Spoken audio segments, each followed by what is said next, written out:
Alright mga kamood, so today nandito tayo sa S. Mason Building, malapit here in Conrad Hotel, and syempre ang very famous SM MOA ay at the back.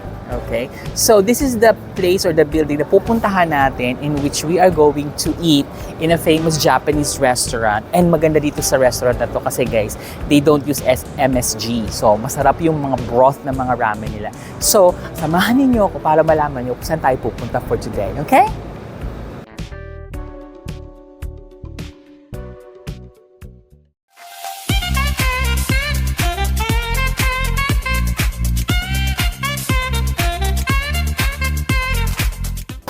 Alright mga kamoos, andito na tayo sa kakainan nating Japanese restaurant. Hindi dito ha, hindi pa ito bukas, mali. Dito tayo pupunta sa Uma sa S. Mason. Okay, so let's try natin yung mga Japanese foods nila sa loob. Actually, it's my first time to eat here in Uma. So I think we're gonna be enjoying the food kasi I have read good reviews about this place. So let's see. Good day mga kamoods! So today, I would just like to give a disclaimer regarding the videos that I am uploading. So I would just like to reiterate that this is a personal lifestyle vlog. So all opinions expressed here are my own and has not been influenced by any means. And my reviews are based on my experience when I visited the place at that time. Now, it is very important that I would just like you to know, mga kamoods, that I am not a food critic, nor do I consider myself one. This is just a platform in order for me to be able to express and review my own personal dining experiences. May it be have, carry, or wala. It's already going to be something that is based on my own preference. If you disagree or agree with me at any point in time, or do not receive the same experience, I will not be responsible because everyone will have their own unique dining experiences. So also, I would just like to inform you guys that all the meals are paid for by me. However, if any of the meals or products are going to be sponsored, or for example, I am going to be invited as a guest, I will definitely disclose it at the end of each vlog. Okay? So let's continue with our vlog.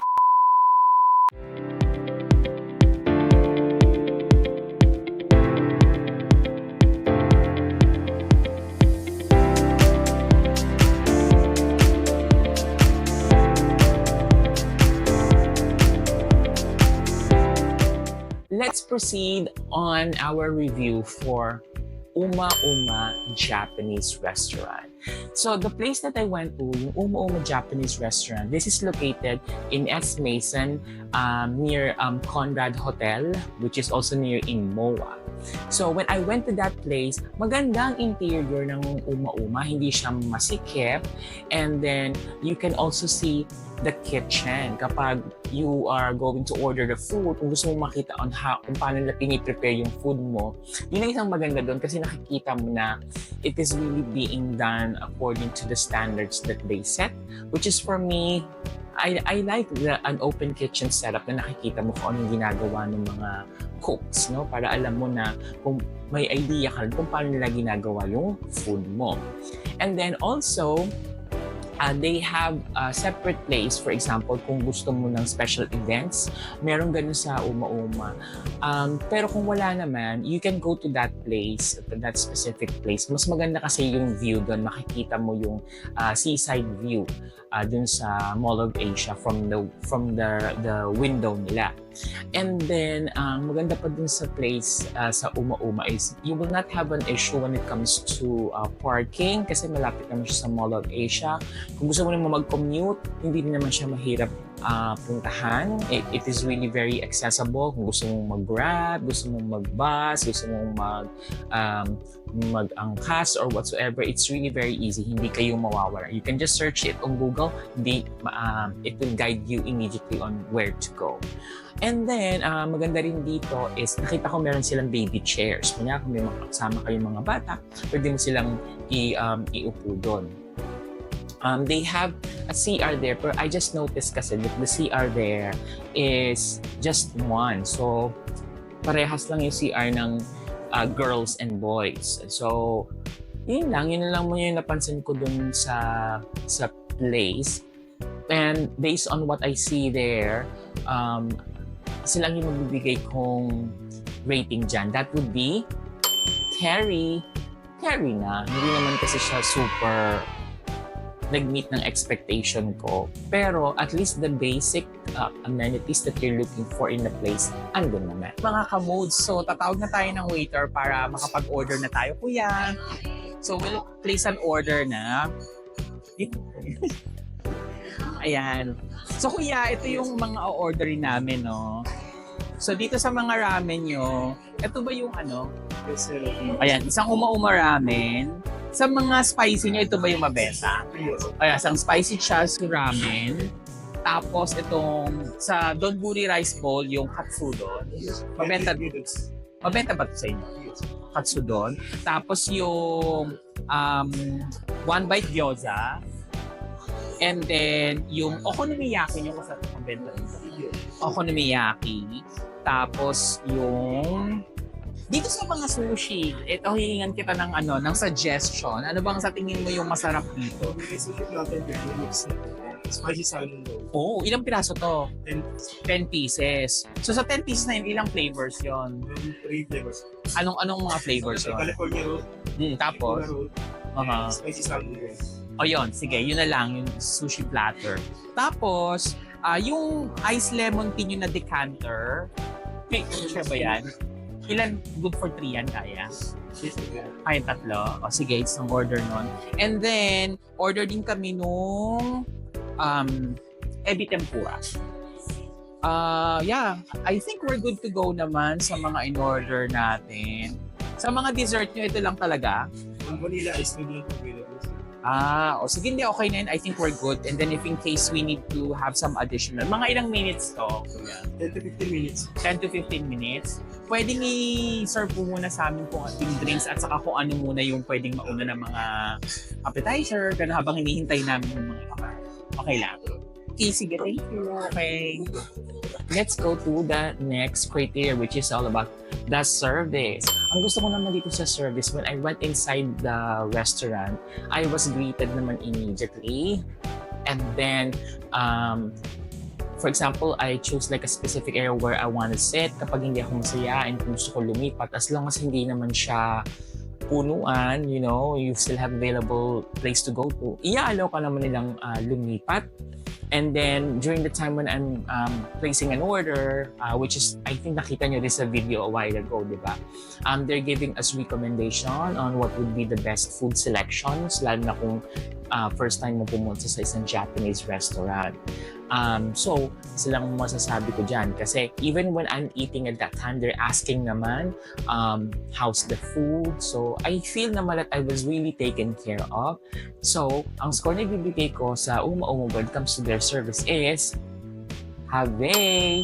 So, continue lang kayo, guys, on giving that kind of service kasi it will be one of the reasons why customers will go back again to your place. And last but not the least, the one that we are going to rate is the food.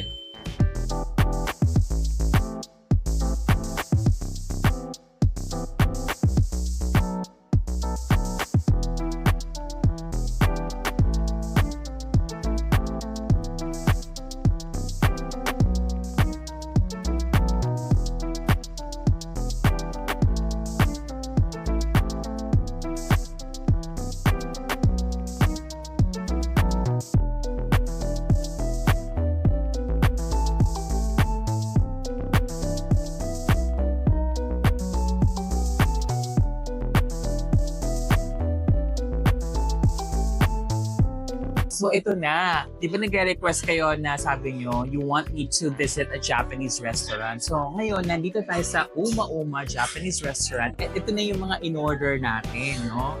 So tingnan nyo naman siya, ang sarap niya, guys. So guys, let me just introduce to you sa mga in-order ko. So dito, yung iced tea nila, guys, ito, naka-decanter siya. So good for 2 to 3 persons. Ang maganda dito, ito actually siya, homemade siya, no? Or sinasawag natin blend na ginawa ng Uma-Uma para sa restaurant. So, taste ko muna siya yun.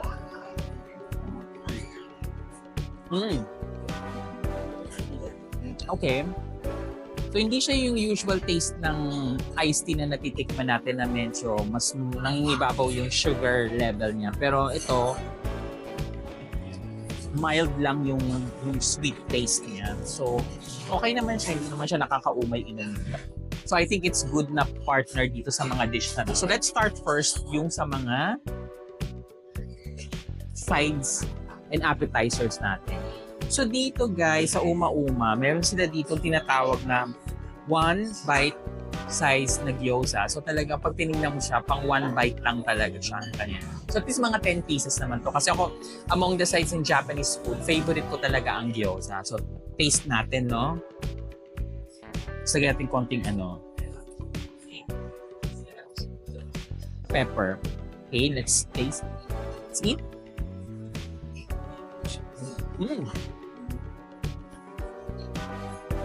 Okay, nasap naman siya.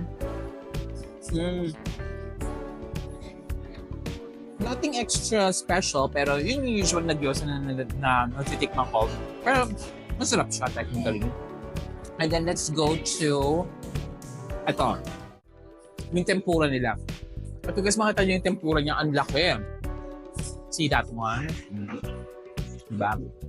So usually makikita niyo dito guys, ang ginamit nila dito, panko breadings, no? Hindi siya yung usual na breadcrumbs na ginagamit ng mga tempura. And then let's go to the sauce. And then let's see kung masarap siya o hindi. Pero hatiin ko muna kasi sa sobrang laki, I think I need to put this in half. Yan, kasi masyado siyang malaki. And then let's taste it. Kung masarap yung ebi tempura nila, which is actually shrimp, no? So let's see. Ang sarap.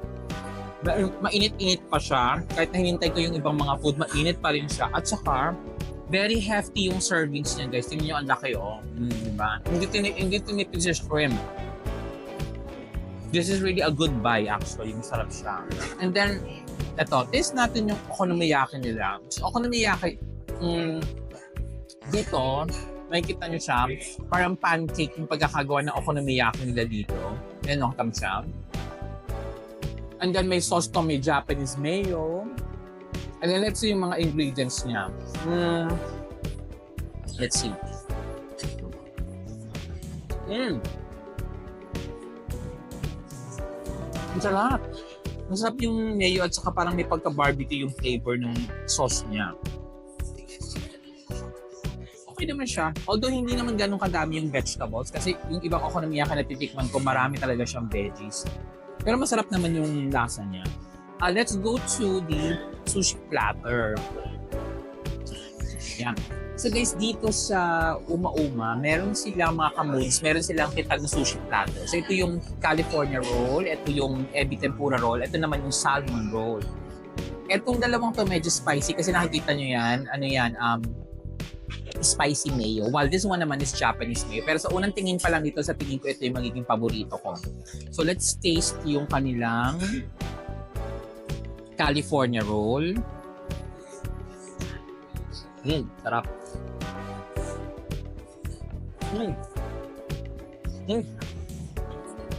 Ang sarap. Kasi yung mango niya naka-puree, hindi siya na yung usual mango na nasa loob ng roll. Ang sarap. Although hindi talaga ako naglalagay ng wasabi sa mga roll, pero it's okay. And then, let's try yung kanilang ebi tempura.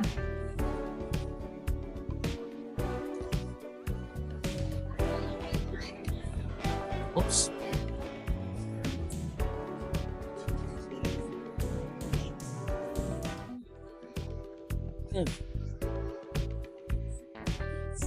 Okay. Sabi na spicy pero hindi naman siya guys yung sobrang spicy. Tama lang. For my taste ha. Then let's try natin yung salmon sushi nila. Magdedrinks muna ako guys ha kasi medyo matapang yung mga lasa ng Japanese foods natin.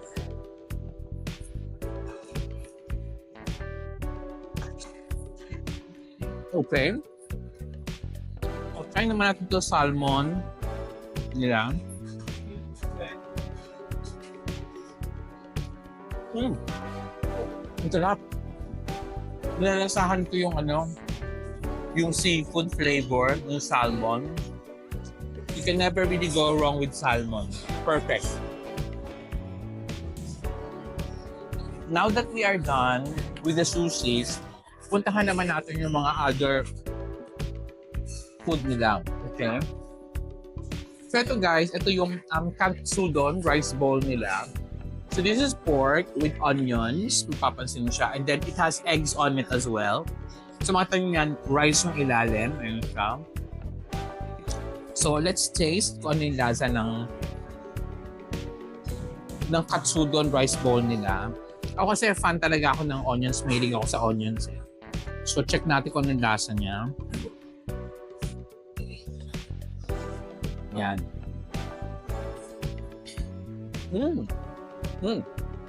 Ang fresh, ang sweet ng onions.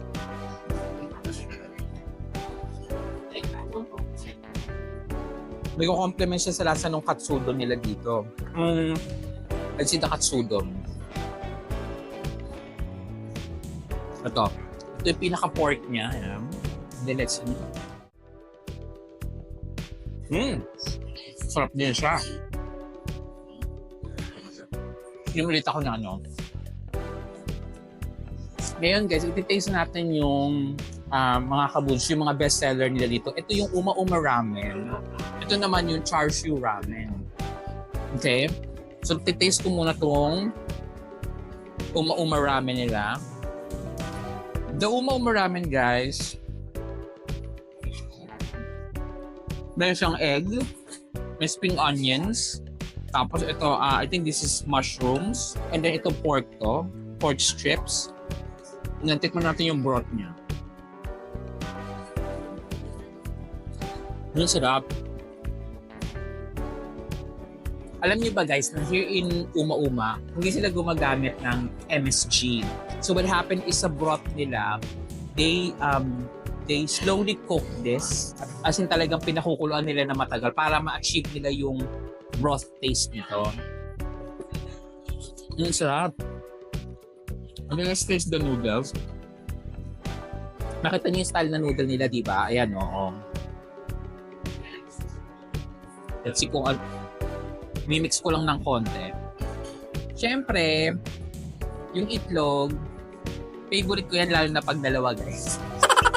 Anyways, tingnan natin yung lasa nito together with dun sa pork. Ayan. Yan. Tapos nasama ko yung noodles. Ayan. Let's see kung ano yung lasa niya.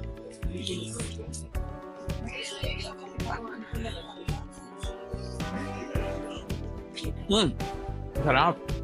Alam ko na kung ba't bestseller to. Every part of the food complements the taste. Ang sarap.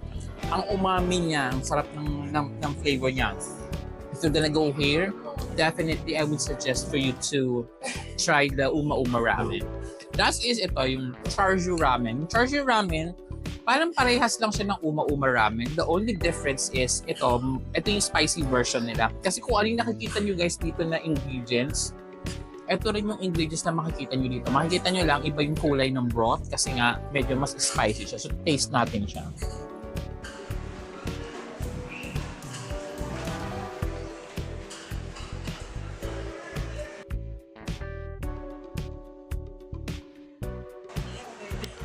Lalo na siguro kapag malamig kasi kainin mo pa. May konting kick pero hindi siya maanghang. Tama-tama lang. Kasi medyo nung unang in-order ko, natatakot ako. Sabi ko baka hindi ko kayang kainin. Pero it's definitely good. So, ang hindi ko lang nagustuhan doon yung okonomiyaki. Parang hindi siya authentic na okonomiyaki. Kasi wala siya masyadong veggies, no? So, if I just gonna be average, bigyan ko ng average scores to. Kasi meron mga high and lows. Hindi siya puro high or hindi siya puro low naman. So, ang bigay kong score sa Uma Uma when it comes to food is Harry. Alright, mga kamood. So, ito na yung Uma Uma. So, we already finished eating. So, medyo busog na busog ako kasi ang sarap ng mga kinain natin. And I hope nag-enjoy kayo sa pagkain natin ng mga Japanese foods. Until next time, mga kamoods. Bye! Yan. So, thank you so much mga kamoods for continuously supporting my channel, and I hope na sa mga susunod na mga vlog, you would share it to your family and friends. So, kindly click subscribe and then share and then like para maging updated kayo sa mga susunod na vlog ko. Because my purpose for this vlog is mabigyan kayo ng experience. Kung hindi pa kayo nakakapunta doon, you can have an idea para if in case in the future, may idea na kayo kung ano yung makikita nyo sa loob and may guide na kayo. And then for dun sa mga hindi pa pumupunta doon, then at least parang na-experience nyo na rin siya because yun yung purpose ko in life, to educate and at the same time to share the experiences that I have para maramdaman nyo na parang andun na rin kayo, parang kasama ko na rin kayo. And so I hope to see you again on our next vlog. Thank you very much mga kamoods. Bye!